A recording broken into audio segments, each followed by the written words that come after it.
Detail చూస్తే తెలంగాణలో తొలి విడత పంచాయతీ ఎన్నికల పర్వం ముగిసింది. అన్ని స్థానాల్లో దాదాపు 60% పైగా పోలింగ్ నమోదైనట్లు ఈసీ వెల్లడించింది. అలాగే 1 గంట వరకు క్యూ లైన్లో ఉన్న వారికి ఓటు వేసే అవకాశం కల్పించింది. అక్కడక్కడ చెదురుమదురు ఘటనలు తప్ప పోలింగ్ ప్రశాంతంగా ముగిసింది. ఎన్నికల ప్రక్రియనంతా ఈసీ అధికారులు ఎప్పటికప్పుడు హైదరాబాద్లోని కేంద్రం నుంచి ఎప్పటికప్పుడు పర్యవేక్షించారు. మరోవైపు ఎన్నికల కౌంటింగ్ ప్రక్రియ ప్రారంభమైంది. రాష్ట్ర వ్యాప్తంగా 3,834 గ్రామాల్లో సర్పంచ్, 27,678 వార్డు సభ్యుల స్థానాలకు పోలింగ్ జరిగింది. మరికొన్ని గంటల్లో 12,960 మంది సర్పంచ్ అభ్యర్థులు, 65,455 మంది వార్డు మెంబర్ అభ్యర్థుల భవితవ్యం తేలిపోనుంది.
తెలంగాణలో తొలి విడత పంచాయతీ ఎన్నికల పర్వం ముగిసింది. అన్ని స్థానాల్లో దాదాపు 60% పైగా పోలింగ్ నమోదైనట్లు ఈసీ వెల్లడించింది.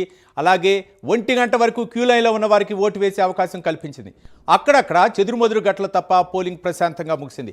ఎన్నికల ప్రక్రియనంతా ఈసీ అధికారులు ఎప్పటికప్పుడు హైదరాబాద్లోని కేంద్రం నుంచి ఎప్పటికప్పుడు పర్యవేక్షించారు. మరోవైపు ఎన్నికల కౌంటింగ్ ప్రక్రియ ప్రారంభమైంది. రాష్ట్ర వ్యాప్తంగా 3,834 గ్రామాల్లో సర్పంచ్, 27,678 వార్డు సభ్యుల స్థానాలకు పోలింగ్ జరిగింది. మరికొన్ని గంటల్లో 12,960 మంది సర్పంచ్ అభ్యర్థులు, 65,455 మంది వార్డు మెంబర్ అభ్యర్థుల భవితవ్యం తేలనుంది.